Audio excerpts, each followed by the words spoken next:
Hello friends, I want to read the Polar Express with you today.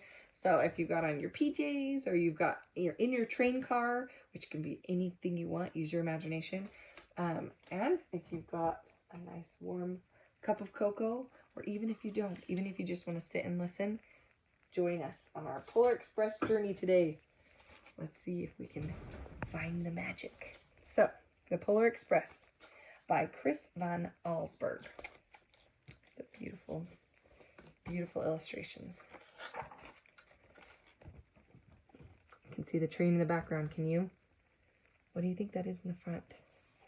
Some type of wolf? Coyote? Here's the Polar Express. So here's our main character.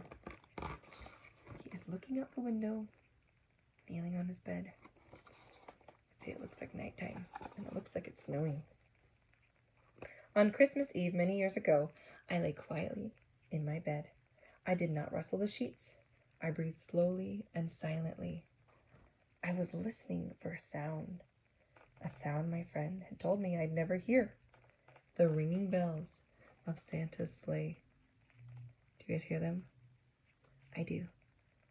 I have jingle bell earrings, so that makes it easier. There is no Santa, my friend had insisted. But I knew he was wrong. Late that night, I did hear sounds, though not of ringing bells. From outside came the sounds of hissing steam, and squeaking metal. I looked through my window and saw a train standing perfectly still in front of my house. What would you guys think if you saw a train standing perfectly still in front of your house? I would probably think I was dreaming. Let's see what happens. I was wrapped in an apron of steam. It was wrapped in an apron of steam. The train. Snowflakes fell lightly around it. A conductor stood at the open door of one of the cars. He took out a large pocket watch from his vest, then looked up at my window. I put on my slippers and robe. I tiptoed downstairs and out the door. "All aboard!" the conductor cried out. I ran up to him. "Well," he said, "aren't you coming?" "Where?" I asked. "Why, to the North Pole, of course," was his answer. "This is the Polar Express." There's the Polar Express in the snow. I took his outstretched hand, and he pulled me aboard. Take my hand, and I'll pull you aboard. Here we go. Ooh, this is the time for hot cocoa if you've got it. The train was filled with other children, all in their pajamas and nightgowns. We sang Christmas carols. What are some of your favorite Christmas songs? You guys could pause it right now if you want to sing a song. I love lots of different songs. I like Jingle Bells. I like Silent Night. There's a lot of fun Christmas carols. And we sang Christmas carols and ate candy with nugget centers as white as snow. Ooh, that sounds so yummy. We drank hot chocolate as thick and as rich as melted chocolate bars. Outside, the lights of towns and villages flickered in the distance as the Polar Express raced northward. I can almost smell the hot chocolate. If you have hot chocolate, you can smell it for real. Soon, there were no more lights to be seen. We traveled through a cold, dark forest where lean wolves roamed and white-tailed rabbits hid from our train as it thundered through the quiet wilderness.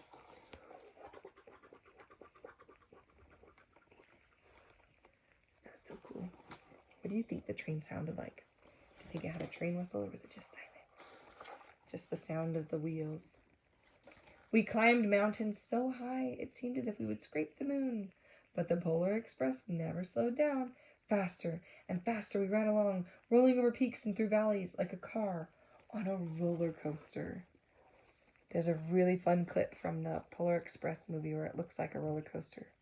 And sometimes we get in our little train cars, our pretend train cars, and we watch the video and we lean sideways and forwards and up and down and pretend that we're on a roller coaster too. You see where the train is?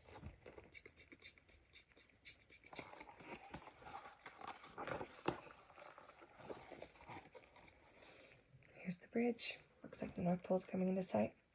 The mountains turned into the hills to snow-covered plains.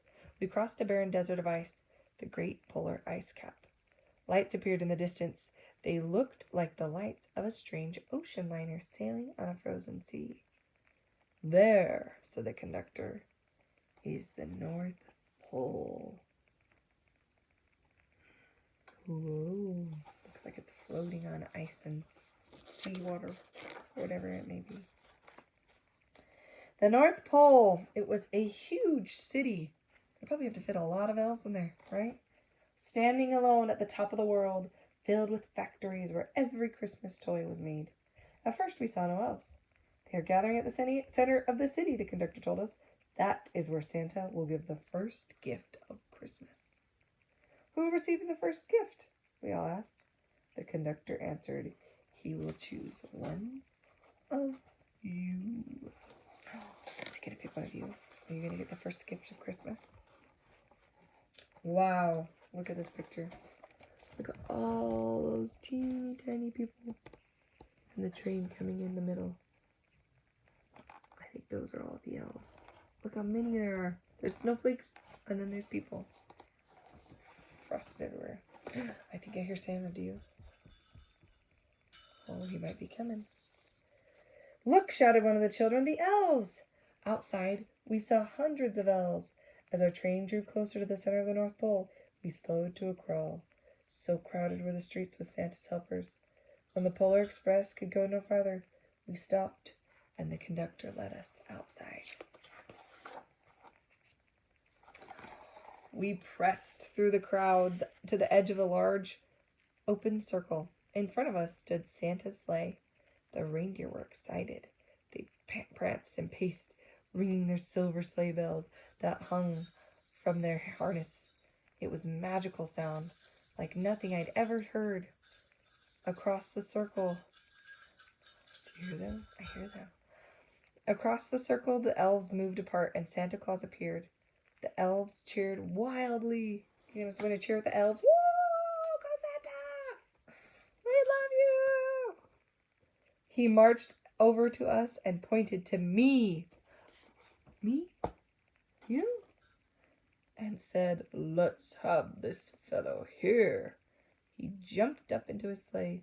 The conductor handed me up. I sat on Santa's knee, and he asked, "Now, what would you like for Christmas?" You guys ever listen to Santa ask you that? What would you tell Santa?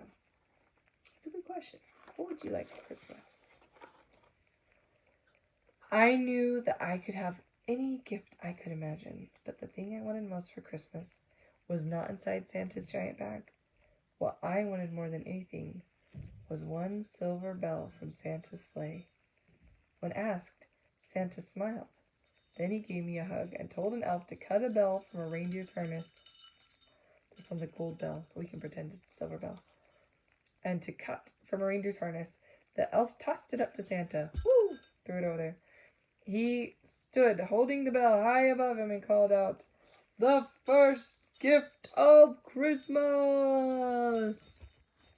Here he is, with the bell on Santa's sleigh.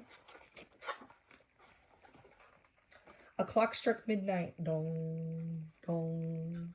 12 times. As the elves roared their approval, Santa handed the bell to me, and I put it in my bathrobe pocket. The conductor helped me down from the sleigh. Santa shouted out the reindeers' names and cracked his whip. Whoosh! His team charged forward and climbed into the air. Santa circled once above us, then disappeared into the cold, dark polar sky. That'd be fun to fly in Santa's sleigh. And the nice, cold, crisp air. As soon as we were back inside the Polar Express, the other children asked me to see the bell. I reached into my pocket, but the only thing I felt was a hole. What happened to the bell? I had lost the silver bell. Look at that face. Does he look very happy about it? I'd say he looks pretty sad. Poor guy. I lost the silver bell from Santa's sleigh. Let's hurry outside and look for it, one of the children said. But the train gave a sudden lurch. If you're in your train car, go whoop, because you're getting ready to move forward. And started moving. We were on our way home. It broke my heart to lose the bell. When the train reached my house, I sadly left the other children. I stood at my doorway and waved goodbye. The conductor said something from the moving train, but I couldn't hear him. What? I yelled out. He cupped his hand around his mouth. Merry Christmas! He shouted. The Polar Express let out a loud blast from the whistle, and it sped away. There goes the train. Bye, train. How do you think he felt? On Christmas morning, my little sister Sarah and I opened our presents. When it looked like everything had been unwrapped, Sarah found one last small box behind the tree. It had my name on it. Inside was a silver bell. There was a note. Found this on the seat of my sleigh. Fix that hole in your pocket. Signed, Mr. C. I shook the bell. It made the most beautiful sound my sister and I had ever heard. But my mother said, oh, that's too bad. It's broken. Yes, said my father, it is broken. When I'd shaken the bell, my parents had not heard a sound. A magic bell. You believe in the magic of Christmas? You can hear the magic bell. At one time,